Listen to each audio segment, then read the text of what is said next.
샬롬. 동화 8번째. 제목 손톱. 손톱을 먹으면 인간으로 변신한다고? 나는 하얗게 자라난 손톱을 보며 다시 물었다. 모든 쥐가 변신을 원하지는 않아. 쥐로 사는 것이 행복한 쥐들이 왜 없겠어? 왜 하필 인간이 되느냐고 우릴 비웃는 쥐들도 있지. 엄마가 어떻게 눈치챘지? 엄마들은 안 보는 척하지만 모르는 게 없어. 옷이 한두 벌 없어지고 평소보다 먹는 양이 2배는 늘어났는데 자꾸 방 안으로 가지고 들어가는 게 수상했대. 일요일 아침이면 항상 아빠와 목욕탕에 간다. 목욕탕 가는 일은 언제나 즐겁다. 이빨이 덜덜 떨리는 냉탕에서의 수영, 시커먼 국수가락 같은 때도 끝도 없이 나오는 아빠 등 밀기, 고무대야를 거꾸로 엎어서 매달리는 튜브 놀이, 끝나고 나면 머리가 빙 도는 한증만 오래 버티기까지 재미있는 놀이가 한가득하다. 어쩌다 동네 친구라도 만나면 손이 퉁퉁 불어 쪼글쪼글해질 때까지 놀다가 집에 가곤 한다. 마지막을 장식하는 절대 빼먹을 수 없는 행사가 목욕 끝나고 바나나 우유 마시기다. 다들 그럴 것이다. 온몸으로 퍼지는 바나나 우유의 호랑이 기운. 평상에 앉아 TV를 보면서 마시면 더 맛있는 바나나 우유. 이상하게 집에서 마시면 그 맛이 안 난다. 아빠가 목욕 끝내고 치킨집에 들러서 맥주 한 잔을 시켜 마실 때도 똑같은 말씀을 하셨다. 맥주 맛 좋다. 집에서 마시면 이 맛이 안 난단 말이야. 나도 그래. 바나나 우유는 목욕탕에서 먹는 게 제일 맛있더라. 아빠가 맥주를 쭉 들이키며 말씀하셨다. 어떤 음식이든 시간, 장소, 상황이 중요한 법이지. 여기 맥주 한 잔 더요. 아빠가 집에 들어가 엄마한테 혼나는 걸 보고 나는 바로 이해했다. 일요일 오후가 맥주 마시기에 적당한 시간이 아니었다는 걸. 오늘도 나는 병상에 앉아 바나나 우유를 마시면서 이발사 아저씨와 함께 TV를 보고 있었다. 엄마가 공부하라고 TV를 없애버린 후로 TV를 볼 수 있는 곳은 할머니 집에 갔을 때 아니면 목욕탕뿐이다. 할머니 집에 가면 리모컨도 차지할 수 있지만 할머니 집은 너무 멀어 자주 갈 수 없다. 오늘은 운 좋게도 리모컨이 내 손에 들어왔다. 핏줄이 보일 정도로 하얀 얼굴을 한 내 또래 아이 하나가 조용히 옆에 와서 앉았다. 주위를 두리번거리더니 병상에 놓인 소톱깎이를 집어들었다. 벌써 혼자 손톱을 갖는단 말이야? 하고 일끔 쳐다보는데 손톱을 빼내려는 듯 손톱깎이를 탁탁 쳤다. 손톱이 나오지 않자 실망하는 표정을 지었다. 그 순간 나랑 눈이 딱 마주쳤다. 아이는 당황한 듯 고개를 돌려 주변을 쳐다보았다. 그리고 내 쪽으로 다가와 앉았다. 아이는 TV를 보는 척하며 내게 말을 건넸다. 혼자 왔니? 아니, 아빠는 좀 더 있다가 나온대. 그렇구나 하고 혼자 조용히 중얼거리더니 뭔가 할 말이 있는 것처럼 입술을 달싹거렸다. 뭐 할 말 있어? 아이는 주변을 한번 살피고는 조용히 말하기 시작했다. 도플갱어란 말 들어본 적 있니?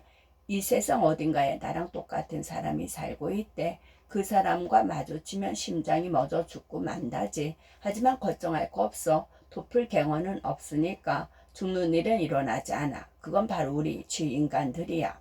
아이 손이 내가 들고 있는 바나나 우유 쪽으로 다가왔다. 나는 본능적으로 볼에 힘을 줘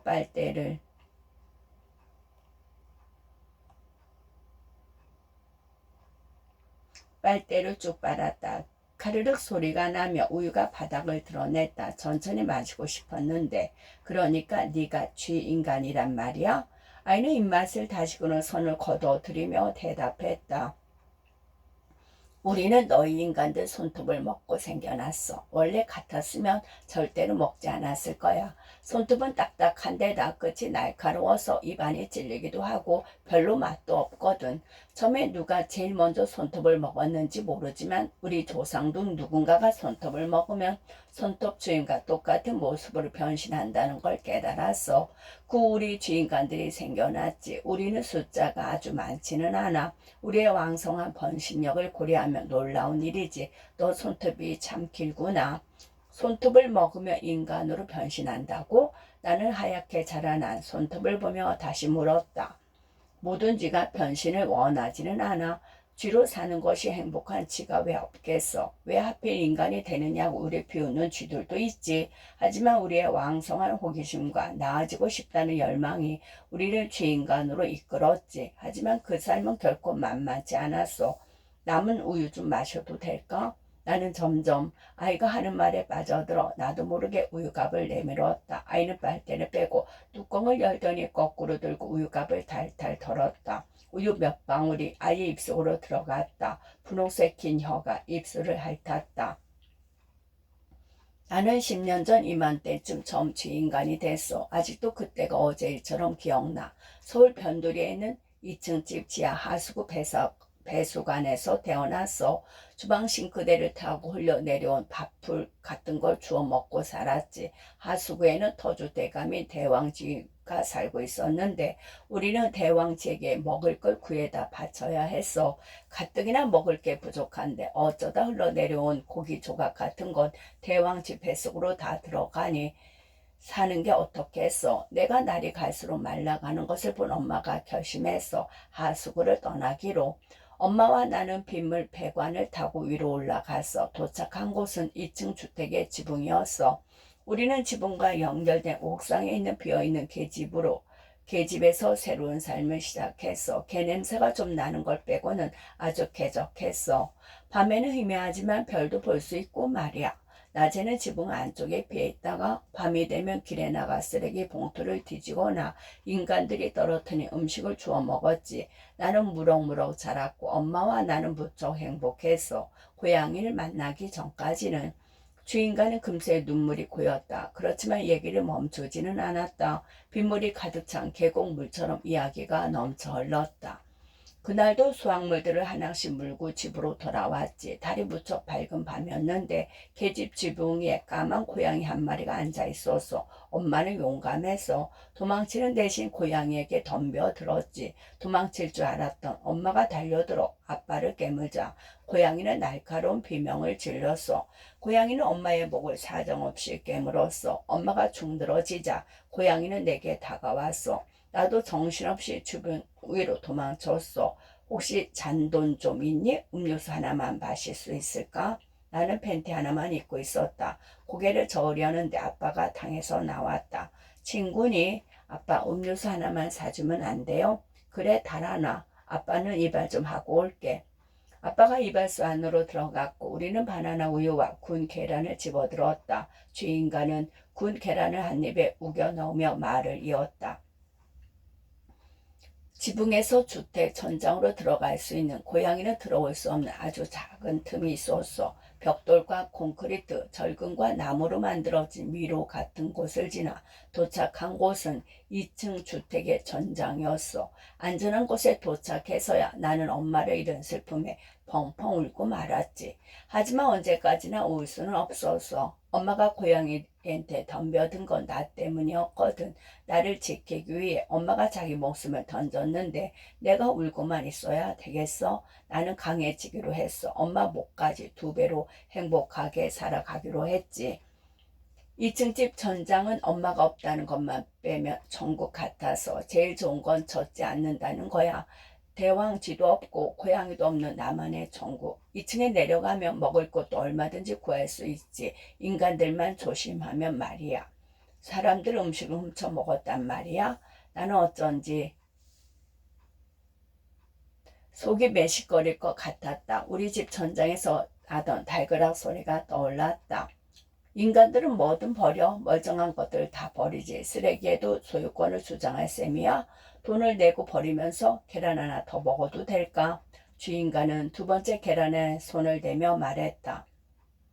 처음에는 조심스럽게 음식물 쓰레기통이나 바닥에 떨어진 부스러기를 주워 먹었지. 그러던 어느 날 식탁에 놓인 먹다 남은 치킨을 발견했어. 입도 되지 않은 멀쩡한 다리 하나가 치킨 상자 안에 고스란히 놓여 있어서 나도 모르게 그 치킨을 집어들고 전장으로 올라갔지.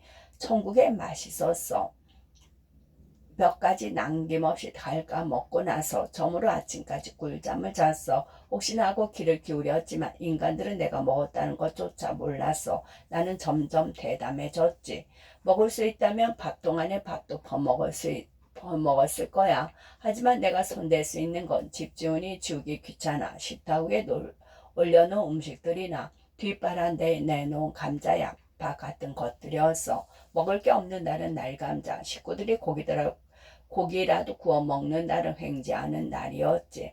꼬리가 길면 밟힌다고 하잖아. 내 꼬리가 좀 길었던 모양이야. 어느 날 밤 삼겹살 조각을 맛보고 있는데 화장실 가려고 나온 집주인과 눈이 딱 마주쳐서 나는 놀라 얼어붙고 말았지. 그렇지만 집주인이 더 놀란 모양이야. 그 자리에서 기절하지 뭐야. 나는 정신을 차리고 내 보금자리 천장으로 도망쳤지. 그래서 집을 나온 거야. 나는 하나 남은 계란을 집어야 하나 고민하며 물었다. 집주인은 그 뒤로 음식을 놔두지 않아서 부스러기조차 밖에 내놓지 않았지. 그 대신 맛있는 냄새가 나는 수상한 판이 바닥에 놓여 있어서 못 보던 물건이었어. 게사료 같은 게 뿌려져 있는데 그 주변에 투명한 액체가 발라져 있어서 발을 디뎌도 되나 망설이는데 파리 한 마리가 날아와 앉았어. 그런데 이상했어. 그 파리가 다시 날지 못하는 거야. 그래, 끈끈이었어. 너도 본 적 있을 거야. 왜 안 먹어? 아저씨, 여기 구운 계란 2,000원어치 더 주세요. 주인과는 하나 남은 계란을 집어들며 말을 이었다. 나는 필사적으로 먹을 걸 찾아 헤맸어. 꼬박 일주일을 굶었거든. 그러다 그 집 아이 방까지 들어가게 됐어. 그것도 한낮에 말이야. 아이가 버린 아이스크림 막대를 핥아 먹으려다가 쓰레기통을 얻고 말았어. 쓰레기가 바닥에 흩어졌고 그 안에서 반짝이는 반달 모양의 손톱들을 발견했지. 처음에 뭔지 잘 몰라서 궁금한 냄새가 나는 게 먹을 수 있을 것 같았어. 딱딱했지만 씹어보니 짭짤하면서도 고소한 맛이 났어. 나는 흩어진 손톱들을 모조리 집어먹었지. 그때 갑자기 방문이 열리며 아이가 들어왔어. 당황해서 재빨리 도망친다는 게 옷장 안으로 들어갔지. 한참을 푹신한 옷장 속에 숨어있다가 그만 잠이 들고 말았어. 매점 아저씨가 구운 계란을 가져다 주고는 빈 그릇을 지워갔다. 다시 계란이 새알이 됐다. 눈을 떠보니 한낮이었어.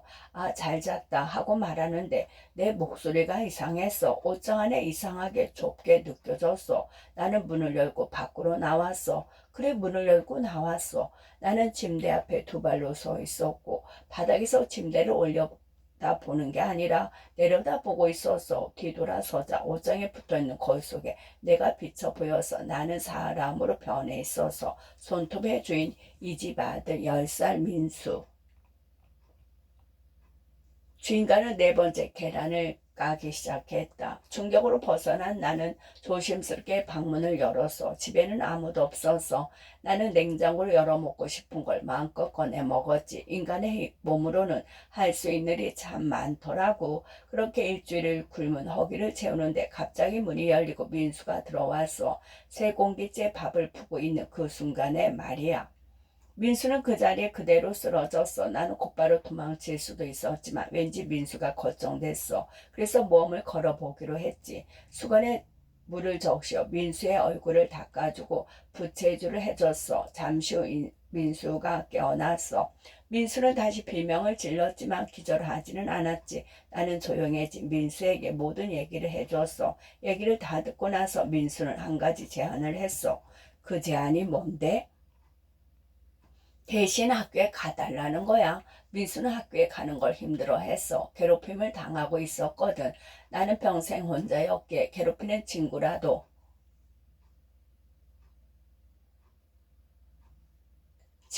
친구라도 없는 것보다는 있는 게 낫다는 생각이었고 무엇보다 인간 세상이 궁금해서 그때부터 나는 민수 옷장에 살면서 민수 대신 학교에 가기 시작했지. 주인간이 꺽 하고 트림을 했다. 썩은 계란 냄새가 확 끼쳐왔다. 주인간이 가슴을 탕탕 치더니 빨대를 쪽쪽 빨았지만 벌써 다 마신 뒤였다. 주인간 얼굴이 벌개졌다. 나는 얼른 정수기로 가 물을 떠다 주고는 등을 두드려 주었다. 주인간은 물을 마시고 쾌쾌 기침을 하더니 괜찮다고 손을 들어 보였다. 아, 죽을 뻔했네. 그 많은 위기를 극복한 내가 이런 일을 죽을 순 없지. 어디까지 얘기했지? 민수 대신 학교 갔다고. 그럼 그 시간에 민수는 뭘 했는데? 좋은 질문이야. 민수는 아주 좋아하던데 내가 올 때까지 하루 종일 게임하다가 학교에서 있었던 얘기 듣고 같이 게임도 하고 내가 학교에서 실수할까봐 공부도 가르쳐주고 그랬어. 그러다 부모님이 오시면 나는 다시 옷장에 숨었지. 나는 열심히 배웠어. 학교는 참 좋은 곳이었어. 인간 생활에 필요한 모든 것을 알려주더라고. 점심 때는 밥도 줬어. 먹고 싶은 만큼 얼마든지 먹을 수 있었어. 괴롭히는 애가 있다고 하지 않았어? 그러니까 말이야, 한번 생각해봐. 어차피 걔나 나나 똑같은 인간이잖아. 물론 나는 진짜 인간은 아니지만 어쨌든 상대는 된다고. 체급이 같단 말이지. 우리 엄마는 고양이에게 맞서 싸운 쥐야. 난 그 자식이고. 그런 내가 10살짜리 어린이한테 질 것 같아. 우린 학교 끝나고 집에 가는 길에 마주쳤어. PC방 가게 1만 원만 기부해달라고 하더라. 그때는 기부가 무슨 뜻인지 몰랐어. 1만 원? 만 원도 뭔지 몰랐지. 아무튼 싫다고 하니까 내 멱살을 잡지 뭐야. 그 녀석을 보기 좋게 놀이터 바닥에 매다 꽂아 버렸지. 그리고 말해줬어. 너 같은 건 하나도 안 무서워. 나는 한번 죽었던 몸이야. 그러니까 그 녀석이 응앙하고 눈물을 터뜨리더라. 그 뒤로는 안 괴롭혔어. 그걸 누가 본 모양이야. 학교에 소문이 다 났더라고. 그래서 난 꽤 오랫동안 즐겁게 학교에 다녔어. 그 일이 있기 전까지는. 주인과는 좀 데려간 것 같다며 5번째 계란을 까기 시작했다. 난 그 아이가 하기 싫은 일이라면 뭐든 대신했어. 학교 가기는 말할 것도 없고 엄마 신부는 피아노 학원, 태권도, 도서관에서 책 빌려오기 등등 재미있는 건 그 아이가 다 했지. 소풍, 컴퓨터 게임, 가족여행, 야구장 가기 같은 건 말이야. 그때는 그게 뭔지는 또 몰랐기 때문에 하자는 대로 다 했어. 그러던 어느 날이었어.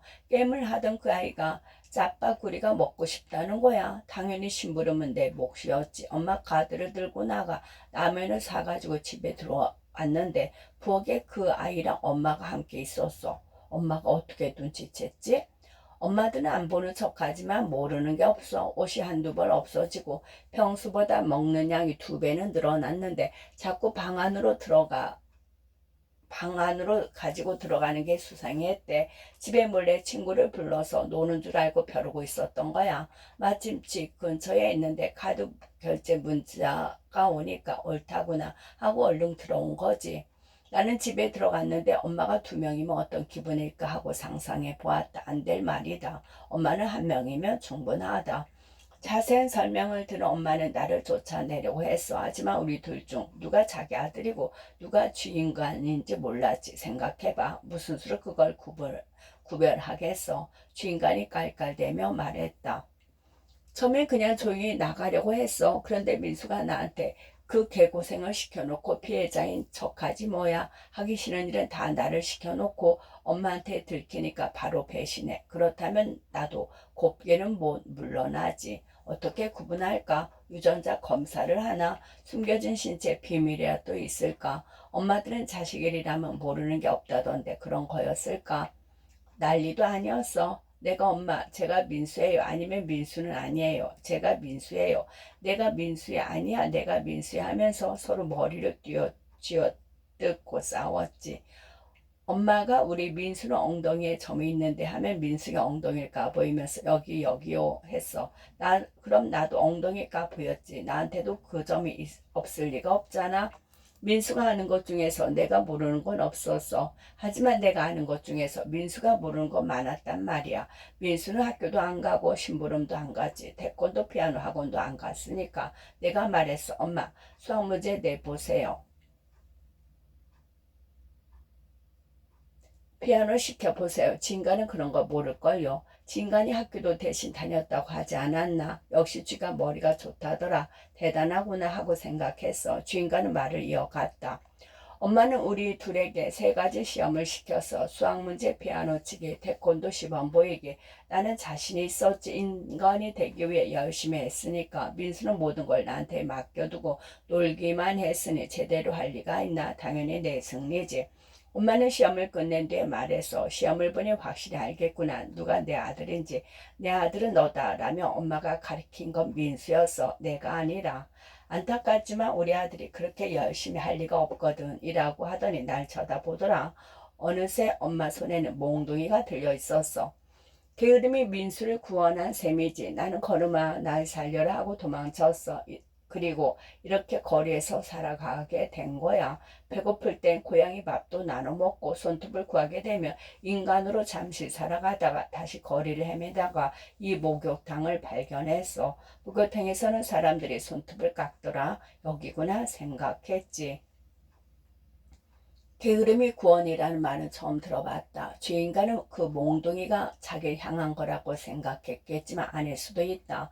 민수는 아마 주인간과 함께 한 몇 달의 즐거움을 후회하고도 남을 만큼 숙제를 하고 있을 것이다. 엄마도 더 이상은 봐주지 않을 테니까. 내 말 듣고 있어? 그런 손톱 좀 나눠줄래? 힘든 일은 다 내가 해줄게. 넌 즐거운 일, 재밌는 일만 하면 돼. 나는 어떻게 대답해야 할지 몰라서 아니 주인간을 많이 바라보았다. 손톱을 혼자 어떻게 깎아야 할지도 모르겠고 주인간이 내 손톱을 먹으면 나랑 똑같이 변한다는데 그래도 괜찮을지 잘 모르겠어였다. 민수집을 나와서 안 해본 일이 없어. 그렇지만 인간으로 변한다 해도 신분증이 없으니 진짜 인간들처럼 살 수가 없었어. 난 그저 조금 더 나은 삶을 원했을 뿐인데 그게 그렇게 해서는 안 되는 일이니? 주인간 얼굴이 조금 변한 것 같았다. 입이 앞으로 조금 튀어나오고 곧 옆에서 수염이 몇 가닥 삐져나왔다. 손이 거무튀튀한 회갈색으로 변화하더니 손톱이 길어졌다. 주인간이 바짝 마른 손을 내밀었다. 제발 손톱 좀 나눠줘. 시간이 다 됐어. 나는 흠칫 뒤로 물러섰다. 찍찍. 옷 한 벌이 바닥에 떨어지고 작은 쥐 한 마리가 옷을 뒤집어 쓴 채 눈앞에 나타났다. 쥐다. 이발사 아저씨가 병상 위로 벌쩍 뛰어올랐다. 어디?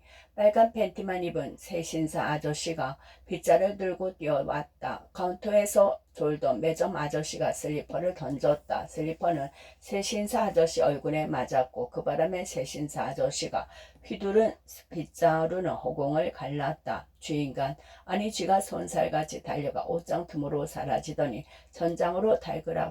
천장에서 달그락 소리가 났다. 매점 아저씨가 대걸레의 자루로 천장을 쿵쿵 쳤다. 달그락 소리가 멈췄다. 아저씨들은 아무 일도 없다는 듯 자리로 돌아갔다.